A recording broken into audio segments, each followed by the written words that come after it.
Hello and welcome to the show. Today's episode is going to be a debrief. It's a conversation that I had with someone, a former classmate who's now a management consultant. We're supposed to have done some work together. We put out two bids, it didn't work. And I figured I'd jump on the show real quick and share with you guys why it didn't work so that those of you who are in similar situations can take some learnings from it and then improve the quality of outreach that you do if you're looking for business.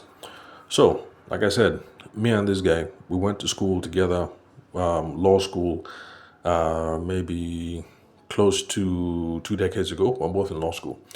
And the fellow is now a management consultant, networking on LinkedIn. We find each other, the conversation resumes. This is what you do, this is what I do. It looks like there's, room for partnership. We can prospect together, look for some business. And so we decide to get things on the road. Now, there are some people who say that at this stage, before you decide doing business with someone, you guys should sit down, draw up a partnership agreement, blah, blah, blah, stuff like that. Ideally, I guess that is something that you should do. But let's face it, you're going to be talking to other stakeholders, potential business partners, dozens of times in a year. So to sit down and to draw partnership agreements every single time and stuff like that might be unnecessarily informal, and it also might be unnecessarily cumbersome, might not be workable. Let me just put it that way. So my own attitude on these sorts of things is actually, somebody comes, person says, "Hey, what's up? We can do some work together." My attitude is to say, "Oh yeah, sure, no problem. Let's see if there's room here." And then if it looks like there's room and you guys are doing some stuff, then you can say, "Hey, look, oh boy, or girl, or whatever, it's been cool. It looks like this thing is serious. It looks like there might be room for some growth here. Why don't we sit down and hash out a few things about how we're going to do partnerships in the future?" So that's my own way of looking at it. It's not what I am recommending. I'm just saying it's a possibility because I want to validate that things can work in the first place. Instead of every single time I run into an old classmate or a potential business partner, every single time if I meet, let's say 20 people this year that I might do business with, then every single time I'm sitting down and drawing up partnership agreements and stuff like that. So I prefer to validate first, see if there's some life, see if we even flow, if the thing is even juicy, if we're vibing, and then can worry about all those things later. So, no partnership agreement between us. Then, let's see. Okay, so we had two potential prospects to work on. The fellow had two companies in his sites. One was a mobile phone company. I'm not going to go into specifics. So tech and mobile phone company, and then the other was a real estate company. Now, this person, like I said, is a management consultant who offers trainings on all sorts of things, human resources, company culture, things like that. And of course, he runs into companies where sometimes the problem goes beyond the management training, beyond human resource training. They definitely have a sales problem. So that's the reason why we were both keen on having a chat together and see how this thing can work. So for the phone company, the my friend, my former classmate, had an inside man, and the inside man was kind of the one who was telegraphing how things would go. Now I was uncomfortable about that for a couple of reasons, but I didn't tell him at the time because this is the way that I looked at it. Now I am the sales specialist, and so I should be the one giving advice about the best way to sell and go about these sorts of things. But I do recognize one thing. Now, for both of these opportunities, my former classmate, my friend, has inside people in both organizations. So it seemed more realistic or practical at the time to just take dressing from the guy, as in let him lead, and then do my best to support the bid. And if it worked, then I'll be like, okay, this dude has his own way of selling. Let's just roll. But if it didn't work, then I figured we'd have the conversation about how I think we can improve our joint selling process. And that is how that conversation came about. And I'm now sharing it with you guys. Because for the phone company and for the real estate company, neither of the bids worked. And I wrote proposals on both of them. And for those of you who've been listening to my podcast for any length of time, you know that I am not a proposal person. I believe in following a process. Before you write a proposal, you need to be sure that people even want what you're looking for in the first place before you write a proposal. Because writing proposals, it takes a lot of time. you know, 3 hours, 4 hours, that's time that you can spend, do other things. So instead of me writing three, four proposals every week, I prefer having phone conversations first, figure out who the viable people that I may end up working with. Then that is what will determine who I'm writing a proposal with, or a presentation, or a what have you. So for the phone company, one of the things that made me uncomfortable, and one of the reasons why I think it didn't work, is because we were single threaded. Now, single threaded means that you only know one person in the company, and that's always a problem because things happen. The person in the company can get moved. The person in the company can get sacked. The person in the company might not be telling you the truth. Or the person in the company might be earnest and honest, but maybe the person doesn't have a good read on what the priorities are of the company. So it always helps if you're trying to sell into a company that you have multiple people on the inside that you're talking to. And I've done lots of episodes about how in the complex sale, you have to be looking out for different kinds of decision makers. So you're talking to the orga at the top, or at least you know the PA of the orga at the top. Maybe you know somebody in procurement. Maybe you know somebody in accounts. Maybe you know somebody in legal, or maybe you know somebody there that's your friend that you went to school with. When you're taking a multiple threaded approach and you're talking to different people like that, you now have a better chance of winning because there are lots of people there who are rooting for you, who want this deal to go through, and you'll be able to get a better sense of what the company's priorities are. So that if one or two people are ghosting you, there's somebody you can call to say, hey, Kunle, how far now? Remember that deal I was talking to you about? Man, it's like these people are ghosting me. What's up? What's happening?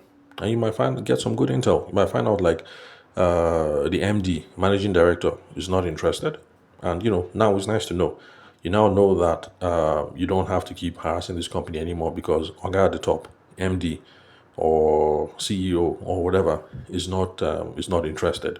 Or you might find out that okay, the guy no longer works in the company anymore, and then in that case, it makes sense. He's moved on to another company. He's embarrassed because he promised you that you're my guy, we'll see this thing through, but he's not there anymore, so he doesn't know how to tell you. So it's obvious why the guy is ghosting you. So you have more support and you have multiple ways of getting intel about what is going on. So don't single thread. And for me, I thought that was a bad sign. It also was a bad sign because, well, first off, I figured if it's something really really interesting, eventually you're going to be able to talk to the head honcho in charge, so you can have a conversation about how the bad the problem is, or you'll be able to talk to other people up the food chain. But not only were we single threaded, this guy, I got the sense like he didn't want us talking to anybody else. It's not a good sign, when people are trying to do that. Well, that's a podcast for another episode. But summaries: don't single thread, multiple thread. You're trying to get into there. Talk to a couple of people. So receptionist, be cool with the receptionist. Orga at the top, be cool with Orga at the top's PA. One or two other people in the organization. Know everybody so that there are different ways that you can pursue this thing and follow up. So if you're single threaded, there's key man risk. If your key man risk misbehaves, gets sacked, or is no longer interested, then there's a problem. Then also, another thing I took to be a bad sign was because while my guy was trying to sort out the person on the inside of the company, I figured, let me just reach out to one of the branch managers anyway and have a conversation with them to try and figure out what their sales challenges are. Because after all, people walk into stores all the time anonymously to talk to the manager. It's not a problem. But the thing was, even though I came from the angle of, hey, Mr. Manager, how you doing now? I got your number from so and so. We think you can make you guys more money, help you move more merchandise in your branch. Are you open for a meeting? Would you like to talk? Even though that was the scope I was taking, Oga branch manager would say yes, but Oga branch manager was not returning phone calls or willing to show up for meetings. And I just figured, it's not really that much of a problem because really, somebody who doesn't have a problem is not going to take action on anything. So if you try to approach someone and the scope is, hey, bro, I can help you guys make more money. And the person is like, oh, really? Let me hear. What's up? There's room. But if you say, guys, I can help you guys make more money, and the person is not interested, then it's either they don't have a problem, a money problem, or they have bigger problems to fry, and the bigger problems are XYZ. So I didn't think that was going to work. It was single threaded, and then the boys on ground, branch manager, people in the store, they weren't bothered. Then, let's see what else on the phone deal. Okay, so we're single threaded, we didn't have a good sense of the decision making unit. Now, decision making unit is something that boys and girls in construction and engineering space, is a concept that they really champion. When somebody's trying to win a bid for construction and things like that, they try to get a sense of the DMU, decision making unit. Who are the top people that you should be consulting with to get this deal to sail through? Because if you want to do something, let's say for Dangote, let's say Dangote, they want to get security guards for their factories or something like that. For that kind of thing, you need to have a sense of, okay, who should I be talking to? Who is the decision making unit? Obviously, talking to Dangote himself to hire security guards for all the whatever, I mean, that's a bit much. Dangote has much more important things to do than to decide who has security guards. So, you need to get a sense of which department is in charge of hiring for security guards. Is it personnel or human resources? Is it payroll? Is it factory operations? Is it, so you have to start thinking in those terms. Okay, who are the key departments? Who should I be talking to? And then you map it out on paper like, okay, guys, girls, this is the decision making unit. These are the 4, 5, 6 people we need to talk to make this deal go through. And then you don't know how to pursue it. This kind of thinking is not just limited to corporate situations. I've spoken about it again time and time on the podcast about how I started off as a wedding photographer, and in my own experience, I now realized that this whole thing of relying on the bride was a mistake. Because you talk to the bride, she's good, she loves it, she wants to go ahead, but then actually it is her mom that is paying for the photography. Meanwhile, you spent 3 months talking to the bride, only for you to meet Momsy after 3 months, and then Momsy is like, nope, I already have my own photographer. Now, the thing is, if Momsy was such a key decision maker, it is nice to know that at the beginning of the journey, instead of wasting 3 months talking to the bride. So it's the same sort of concept with decision making unit. And then there's sometimes that you're cool with the bride, you're cool with Momsy, but then they come from a culture where it is actually the parents of the groom who pays for wedding photography and video. And yes, I have wasted 3 weeks with the bride and her family, only for at the end of the day, they now try to pass me off to the groom's family because in their own culture, it's the groom's family who pays. You can see how that is that's a problem. And then, of course, by the time I was introduced to the groom at that stage, he had already been making his own plans, running concurrently. So this whole thing of decision making unit, who are the people you need to be consulting with, it, it cuts across the board. For simple commodities, like if you're going to the market to go and buy yam or egusi, decision making unit, yeah, you don't need to know that. But the more complex you get, you're selling a house, it's not just about because he's the man who came and met you, then he's only the man you're talking to. At some point, you ask the guy, hey, bros, how far now? At some point, when a guy wants to buy the house, at some point, madam comes for an inspection. How far now? We haven't seen madam. You put it out there and you will hear whether, anyway, just put it out there. If it's usually husband and wife that show up, but you've only seen one party, put it out there. Ask. It's part of the decision making unit. It helps to get your deal go through. So we're single threaded for the phone company. We didn't know the DMU, so that was a problem. Then, okay, I already mentioned that we're not able to sort out if there was a need. That's the training that we're offering. If there was a need for that, if that was a priority. I don't think it was a priority because usually, the store manager, who is normally compensated on sales, as per he has a salary, but then if the team does well, like the salespeople on the floor will make more money, things like that. So, like, if they're not bothered about increasing the number of phones and computers and routers and everything that they're selling, then it probably is not a priority. So, those are the reasons why I don't think the phone deal went through. And yeah, that was the basis of our conversation. That's me and my guy, my classmate. Now, for the real estate company, similar things. Single threaded, only one inside man. We don't know the DMU, the decision making unit, and we have no idea about what their business priorities are. And I think those are the reasons why it didn't go through. In either case, what happened was, surprise, surprise, the inside person started ghosting. So you receive the proposal and then ghost, not answering phone calls, not replying to emails.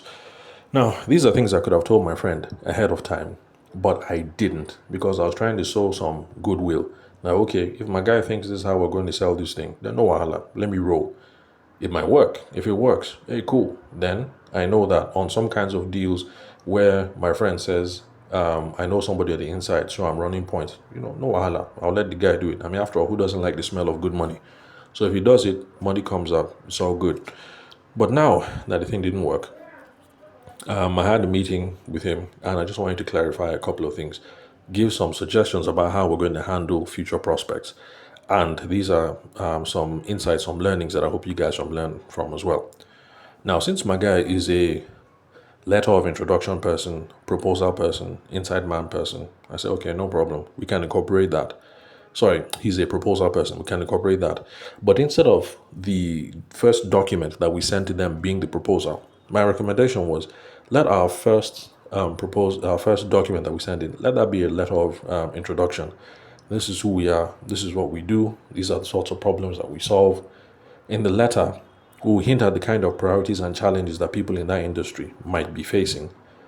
And then, of course, we'll ask if they are facing any of these challenges or if they will be interested in having a meeting later on so that we can figure out if there's room for us to work together. So that's the approach that I recommended. So you can see it satisfies both ends. For me, I want to be sure we're dealing with the right people. Can only do that if we have a meeting to figure out who are you people and what's going on. My friend who likes to drop proposals, well, it's still some sort of documentation. It's not a full-fledged proposal, but it is a document of some sort that says this is us, this is what we do, these are challenges I suspect you people are having. Let's have a meeting and try and figure it out. If people say, sure, we're down for the meeting, you can see that it's a step in the right direction. They might have a problem. And the cool thing is, at that meeting, you're going to see one or two other faces. This is how you're now broadening your sphere of influence within the company. So it's no longer just your inside man, but let's say the inside man is there, sales manager is there, and maybe the store manager is there. You've now seen three faces. There's nothing wrong that says after that meeting, you say, by the way, let me collect your phone numbers, so I can follow up with you guys later on. There's absolutely no problem with that. But of course, be looking at your key man because there's some key men who don't want you to have the phone numbers of anybody in the company. But that's a topic for another day. So that was what I recommended. Letter of introduction. In the introduction, state some priorities and challenges, request for a meeting. If you get a meeting, then you figure out what their business needs are, and then I can now call for a second meeting where we will now do the almighty presentation, the proposal, the PowerPoint, the everything. And after that second presentation or proposal, we now ask for a time-bound decision. So you start off the meeting saying that, okay, based on what we understand from the last meeting, we think our problems are so, and so.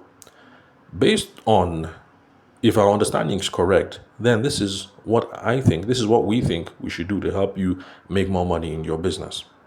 And then you walk through the whole thing, blah, blah, blah, blah, blah. So now that we're done with this, we expect that we should have a decision within XYZ timeframe, or most of our happiest clients at this stage usually are ready to make a decision within XYZ timeframe. And then you ask them, is there anything that has gone on so far that would stop that from happening? And then you keep quiet and then you listen.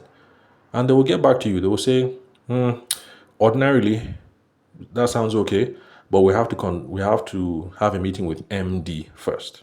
You say, okay, fine, no problem. That makes sense. You guys can't just be paying money without talking to managing director. And then you ask them, okay, how long do you think meeting with MD will take?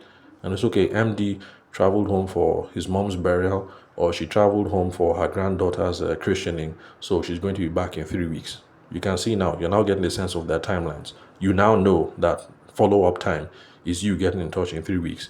Instead of you leaving this meeting now, calling them tomorrow, calling them in 4 days, calling them in 10 days, then in 12, and then, just being a nuisance. You now know that you're calling to follow up in 2 or 3 weeks' time when MD or CEO or whoever is back. So, ask for a decision, ask for a time-bound decision, try and figure out timelines. That's what's going to determine your follow-up processes. And then I also recommended to my classmate that we should be taking these things two at a time. As per, we started off with two: phone company, real estate. this is what I'm proposing about how we should tackle these sorts of challenges. So let's just draw up with a list of two more prospects and see how we're going to tackle them. And then after the two, we'll review and then make amendments. So I figured with this failed attempts, and with the issues that were raised, I thought it'd be a good idea to share it with you guys over here on the podcast, because a bunch of you listening to these things, you're pursuing your trade, you're trying to hook up these deals, you're wondering why some of them are not working. These are some of the possible reasons why your deals might not be working through. You might be single threaded. You only know one man or one woman inside the organization. No, try and spread it. You don't know how they make decisions and who the decision making unit is. You don't even know if these people even have a need for the things that you offer. These are the sorts of things that you should be looking at. And in a general sense, if you're these kind of people that like to submit letter of proposal to start off the process, delay letter of proposal. Let it be letter of introduction. State some key challenges that they may be facing, and then ask if they're open for a meeting to try and figure out their business need. If they say yes, it's a meeting, it's a good sign. If they say no to the meeting, it's also a good sign. It might mean that they don't have this problem, or they have the problem, but that they have a way to figure it out. I mean, you never know. At the meeting, have conversations with everybody, try and figure out their business priorities, try and figure out their problems, and also try and get contact details of other people, and then try and, network, love up, become friends, so that there are other people that you can call to follow through on your proposal. And then always ask for next clear steps. Let everything be time bound. We finish this. Normally, it takes about 3 weeks for this to be approved. Is there any reason why it might take you guys longer? And then you leave it like that. Or even if you don't want to be that bold and you're kind of on the timid side, you can say, okay, now we're done. We've given the presentation. So what would you guys like to do next? If they say, let us think about it, no problem. And then push for a timeline. Okay, how long would you guys need to think about it? And they will say 2 or 3 weeks. You look at your calendar and then you make it specific again. You say 2 or 3 weeks. So is it okay if I call you back on March 31st, 2024 or 2020, whatever? And the person will say, okay, yes, it's okay, fine, no problem. I'm putting it down in my diary right now. So, Mr. Tunde, I will call you March 31st to find out how far. But in case I can't reach Mr. Tunde, is it okay if I call Madam Alice? Madam Alice will say, yeah, sure, no problem. If you can't reach Tunde, you can call me. Say, no problem. And then you mark it down there. You can see that now it is very specific. You're calling Tunde or Alice on March the 21st, 2024 to figure out how far with the proposal. So these are some of the ways that you can keep things on track. So thank you very much for listening to the show. Remember to connect with me on WhatsApp. The phone number is 080-6466-2140. Country code is +234 for those of you who are not Nigerian.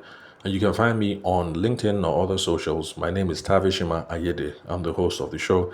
You can confirm my spelling, the spelling of my name, rather, from the link where you're listening to this episode. So thanks for your time and attention. I'll catch you guys on the next episode. Okay, yes, that was the alarm. That it's 20 minutes. So I'm glad I wrapped it up right now. All right, so catch you guys next time.